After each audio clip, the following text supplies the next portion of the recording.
A millionaire's son was doomed to blindness until a kind woman did the impossible and a miracle happened.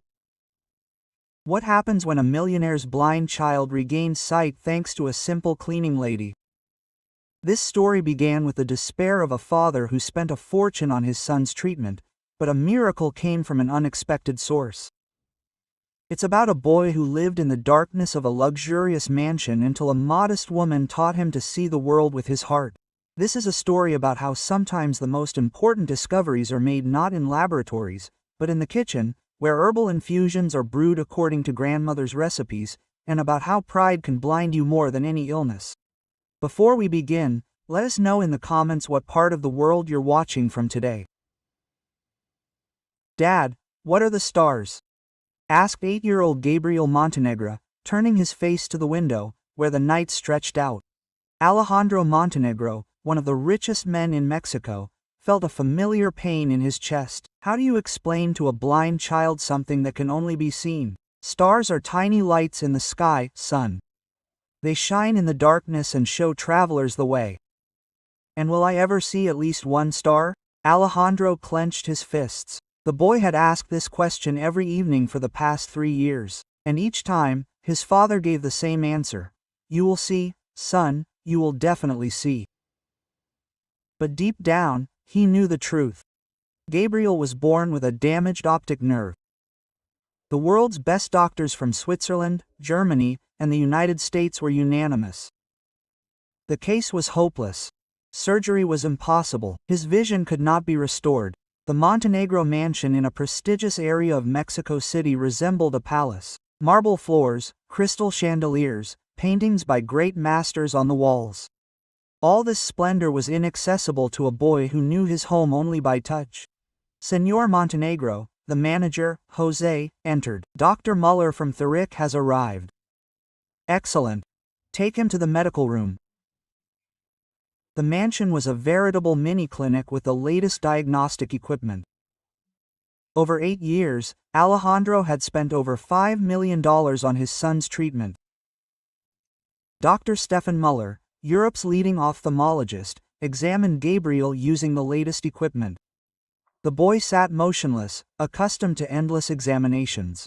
Well, doctor? Alejandro asked impatiently when the examination was over. The Swiss doctor removed his glasses and wiped them. Sir Montenegro, I've reviewed all the previous reports and conducted additional tests. Unfortunately, my verdict coincides with the opinion of my colleagues. Quote, that is, the optic nerve is atrophied, the retina is dysfunctional, and modern medicine knows no way to restore vision in such cases.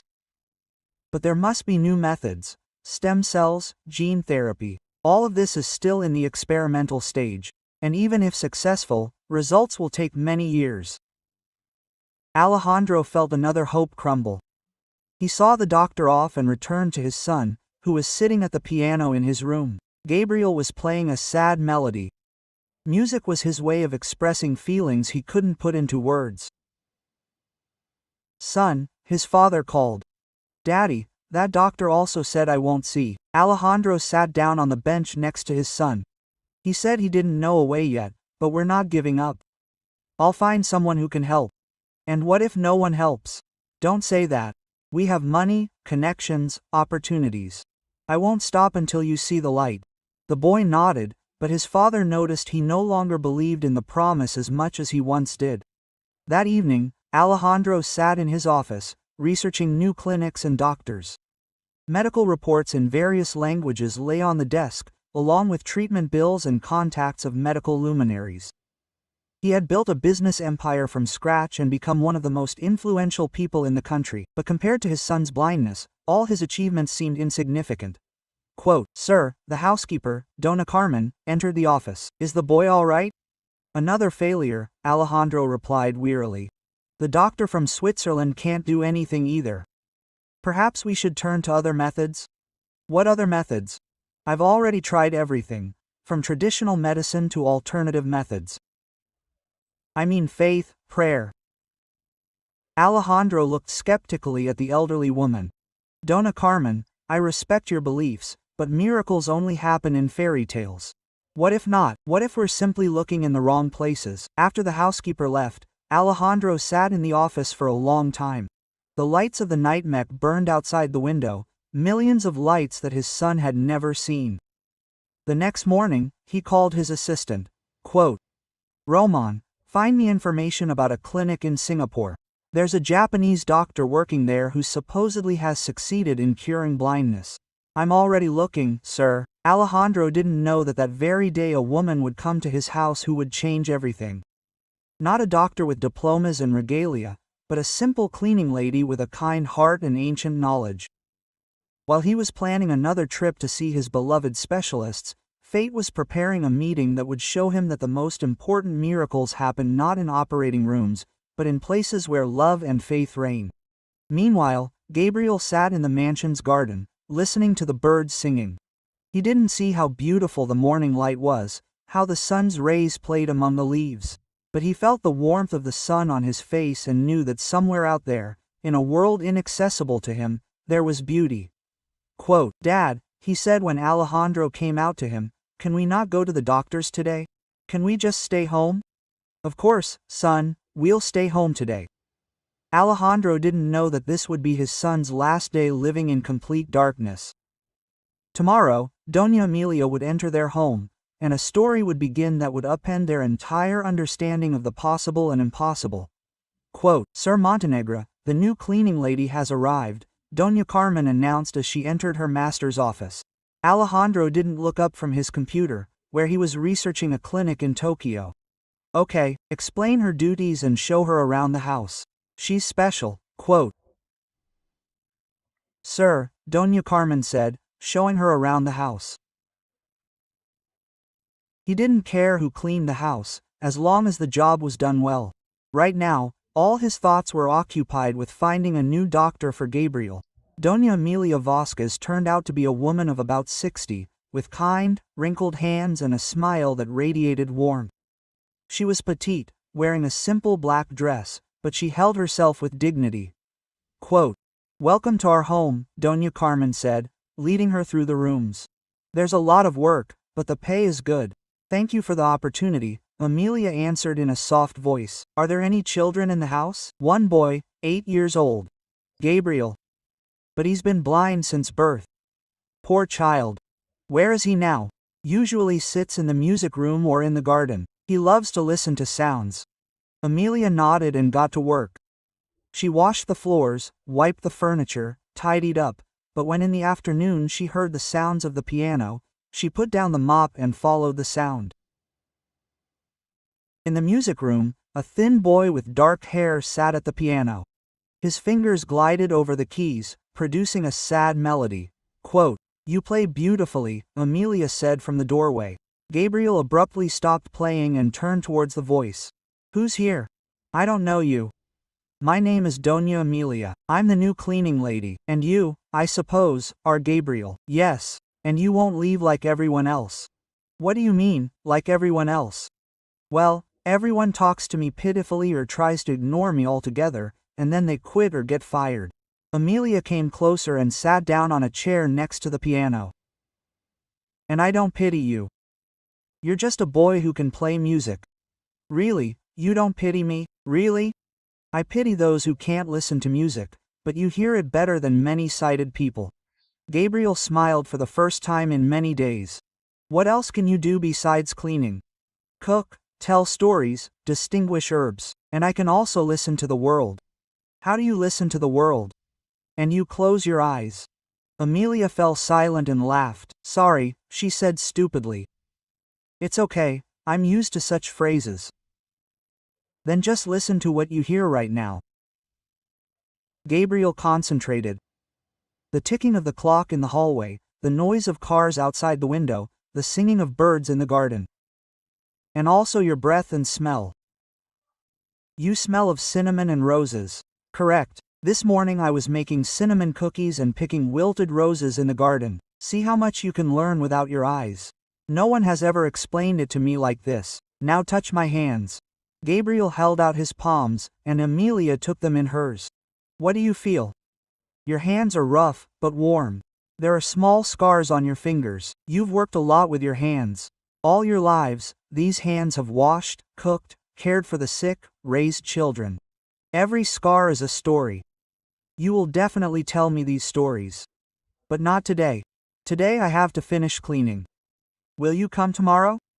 I will come, and I will come every day. When Amelia left, Gabriel remained in the music room, but now he did not play sad melodies. He tried to reproduce the sounds he heard: the ticking of a clock, the singing of birds, the hum of cars. That evening at dinner, he said to his father, "Papa, we have a new cleaning lady, Doña Amelia." "Yes, I know," Alejandro answered absently, studying the medical documents. "She's interesting. She taught me to listen to the world differently." "Good, son." Alejandro didn't pay any attention to the boy's words. He was busy preparing for a trip to Japan, where they promised to demonstrate a new method of treating blindness. The next day, Amelia came with a small basket. Quote, "Gabriel, do you want to try a real breakfast?" "What's wrong with our breakfasts?" "Nothing wrong. I just brought something special." She took homemade bread from the basket. Honey and fruit. "I baked this bread myself, and my neighbor collected the honey from his apiary." Gabriel tasted it and was surprised. "It's completely different from the bread we eat, because soul is put into it. When you cook with love, the food turns out differently." "Can you teach me how to cook?" "Of course, but first tell me what you like to eat." "I don't know. A chef prepares what's healthy." "What do you like to taste?" Gabriel was lost in thought. "Sweet and something that smells like vanilla." "Then I'll teach you how to make vanilla cookies." They spent an hour in the kitchen. Amelia showed them how to mix the ingredients, explained why the dough had to be a certain consistency. Gabriel listened, touched, and smelled. "Doña Amelia, do you have children?" There were 3. "Now they're grown up, living in other cities, and I have 5 grandchildren, but we rarely see each other. I work to help them with their studies." "So, you work for your grandchildren, and I learn to make cookies. We help each other." Amelia smiled. This boy was surprisingly wise for his 8 years. "Gabriel, do you dream of anything?" "To see at least 1 star. Dad promises it will happen." "What else?" "I want to know what color music is and what people's faces are like and what flowers look like." "You know what? Give me your hand."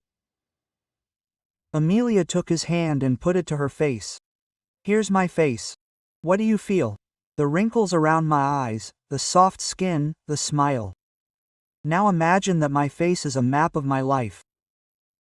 Each wrinkle is a year, each line is a story." "So you laughed a lot. You have laughter wrinkles." "Yes, a lot. Even in difficult times, you tried to find a reason to be happy." At that moment, Alejandro entered the kitchen. "Gabriel, what are you doing here?" "Papa, Doña Amelia, and I are making cookies." "Señora," Alejandro turned to Amelia coldly. "Your job is cleaning, not entertaining a child." "Excuse me, sir." The boy asked if he could learn to cook. "He has teachers for all the necessary skills. Get on with your duties." Gabriel felt tense. "Papa, Doña Amelia is not doing anything wrong. Go to your room, Gabriel." When his son left, Alejandro looked at Amelia. "I don't want you to get too close to the boy. He has enough problems. But he needs communication. He has doctors, teachers, specialists. Don't give him false hope." "What false hope?" "That life can be simple and joyful. He's disabled, and the sooner he accepts it, the better." Amelia looked at the boy's father in surprise. Quote, "Sir, do you believe in miracles?" "I believe in medicine, science, and money. But what if a miracle happens outside the hospital?" "It won't happen. I've spent millions, consulted with the best doctors. If they can't help, then it can't be helped." Amelia remained silent, but a strange determination appeared in her eyes. A week later, something happened that no one expected. Gabriel was sitting in the garden with Doña Amelia, who was telling him about flowers, when he suddenly froze.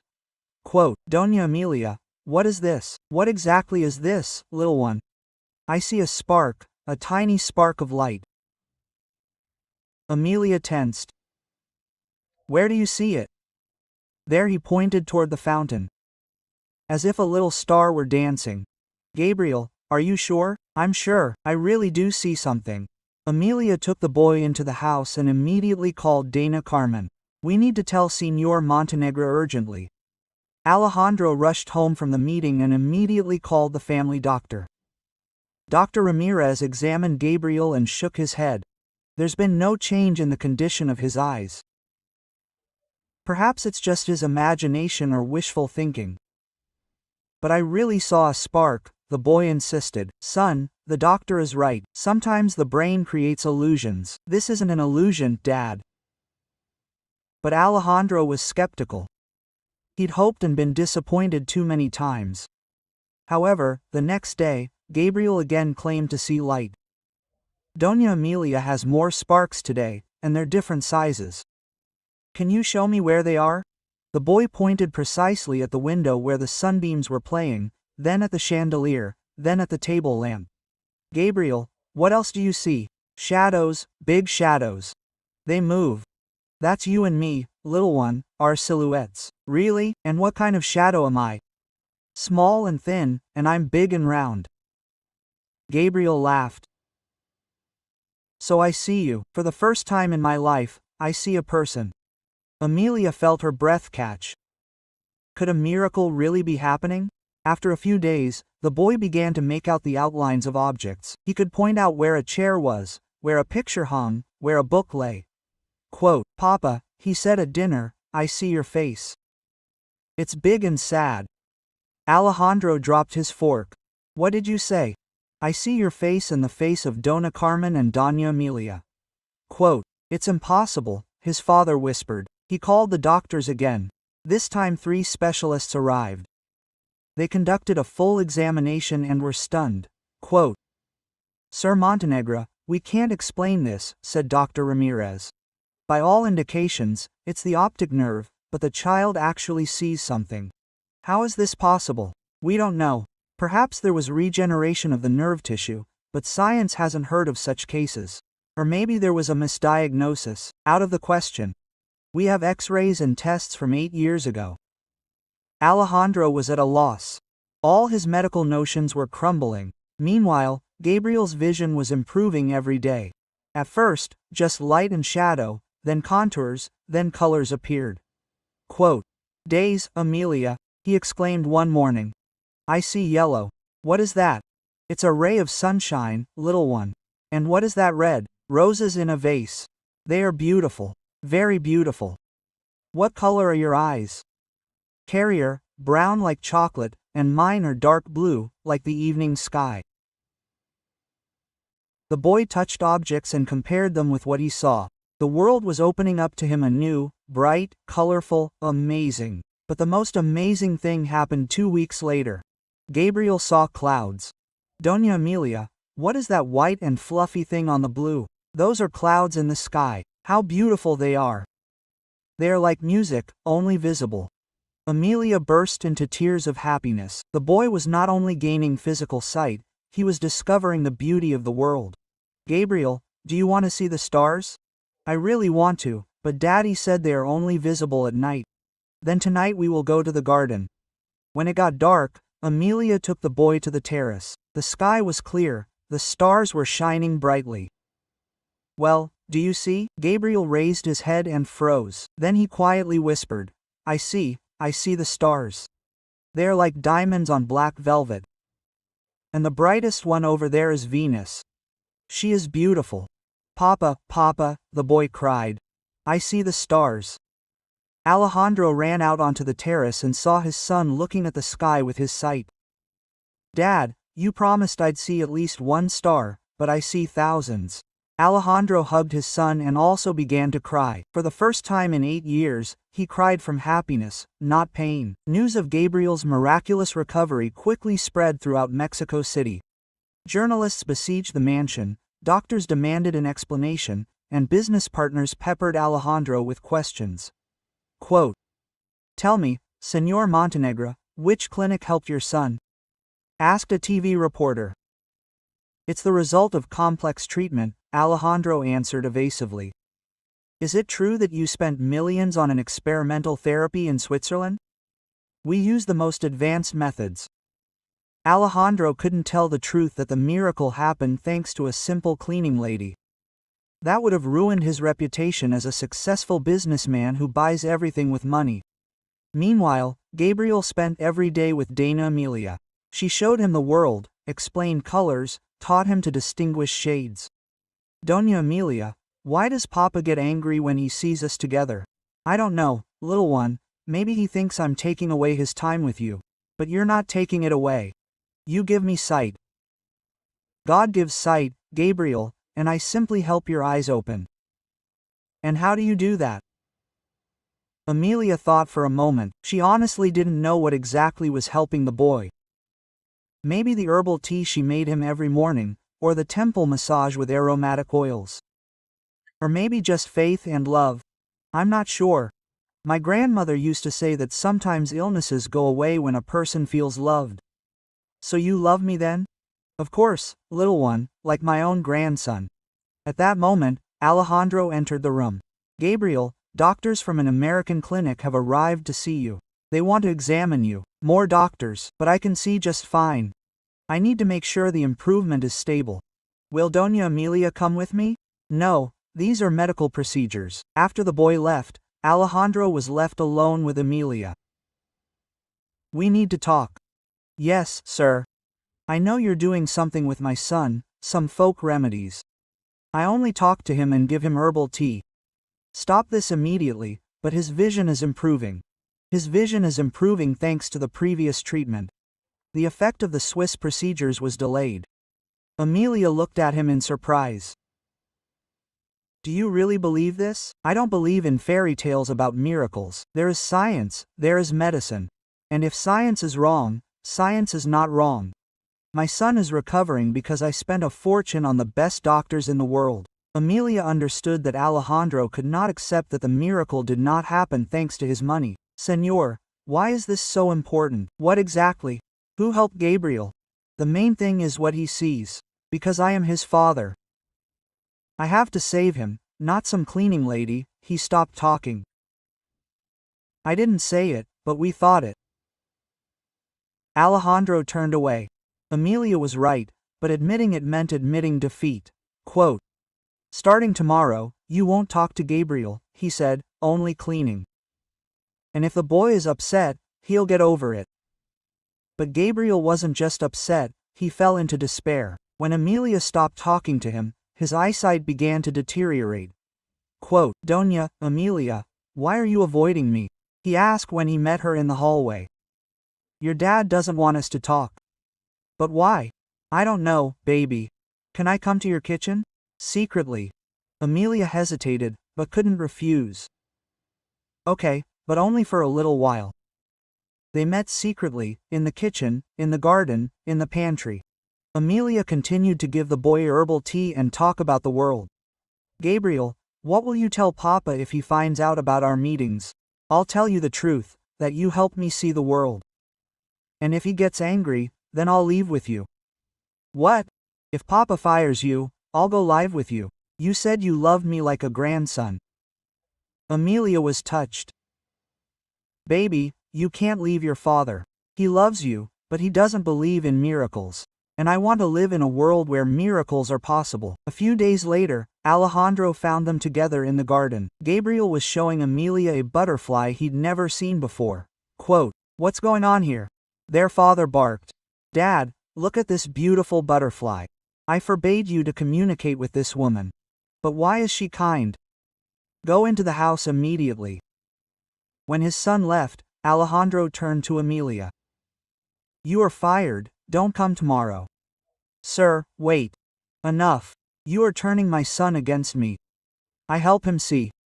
He sees thanks to medicine. Then why does his vision deteriorate when we don't communicate? Alejandro froze. He actually noticed that on the days when Amelia avoided Gabriel, the boy's vision worsened. It's a coincidence.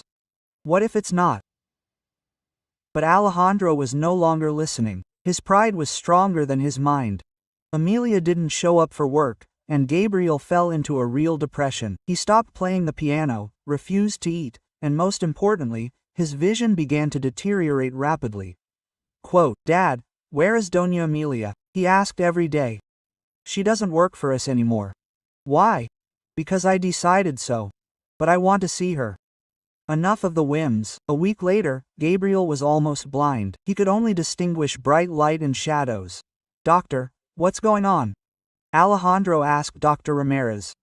"I don't know. Perhaps the improvement was temporary. This happens sometimes. Is it possible to restore his vision? We'll try the same procedures that helped the first time."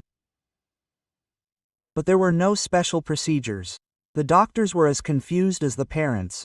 Meanwhile, Gabriel became more and more withdrawn. He didn't talk to his father, didn't eat, didn't play. "Son, what's wrong with you?" Alejandro asked. "I want to see Doña Emilia." "Forget about her." "I won't forget. I'll never forget." Dona Carmen couldn't take it anymore and came to the owner. "Señor, the boy is dying of melancholy. Bring back Emilia. She's a charlatan." She helped him see. The doctors helped. Then why can't the same doctors restore his vision? Alejandro didn't know what to answer. At night he heard Gabriel crying in his room. The father approached his son's bed. "What happened, baby? I can't see the stars again." "Dad, they're gone." "Will the doctors help?" "No, they won't. The stars disappear when Emilia isn't around." "Son, she's a simple cleaning lady, she can't cure blindness." "What if she can?" "How? I don't know how, but when she's around, the world becomes brighter, and when she's not around, everything goes dark." Alejandro sat by his son's bed and thought. All his beliefs were crumbling. Maybe there are things that money can't buy. The next day he went to see Emilia. She lived in a poor neighborhood, in a small house with a garden. "Señor Montenegro," she asked in surprise, opening the door, "can I come in?" The house was modest but cozy. There were herbs and jars on the table. Photos of children and grandchildren hung on the walls. "What have you done with my son?" asked Alejandra. She loved him. Only this time she gave him herbal tea, massaged his temples, told him about the beauty of the world. "And what herbs?" "Chamomile, mint, lavender. Nothing special." "Then why does he go blind without you?" Emilia thought. "My grandmother said, illness is darkness in the soul, and light conquers darkness." What does light in the soul mean? Love, hope, faith. When a person feels needed, loved, his body begins to heal itself. Do you believe in this? I believe. I've seen it many times.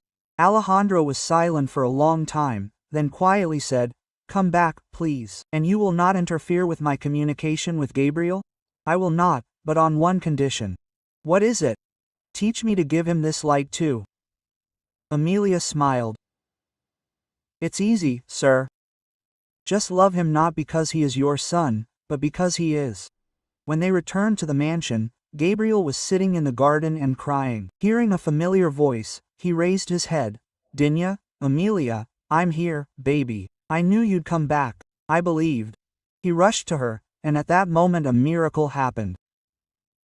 Gabriel saw her face, wrinkled, kind, shining with love. "I see you. I see your eyes, your smile." And then he turned to his father. "Dad, I see you too. You are beautiful." For the first time in years, Alejandro cried tears of happiness in front of his son. "Son, forgive me. I was more blind than you." "It's okay, Dad. The main thing is that now we all see each other." That evening, the three of them sat in the garden and looked at the stars. Gabriel recognized each one, naming the constellation Emilia had taught him. Quote, "Dad," said the boy, "now you also believe in miracles." "I believe, son, but do you know what the greatest miracle is?" "What?" "That miracles happen not when we buy them, but when we open our hearts." Doña Emilia remained working in the Montenegro household, but now she was more than just a cleaner, she was a member of the family. Gabriel called her grandmother, and with her help, Alejandro learned to be a real father. And the boy's vision kept improving. The doctors were never able to explain it scientifically, but Gabriel, Emilia, and Alejandra knew the truth. The most important miracles happen not in operating rooms, but in places where there is love, faith, and hope. And every evening, the three of them would go out to look at the stars, which for Gabriel became a symbol of the fact that there is always light in the world. You just need to learn to see it.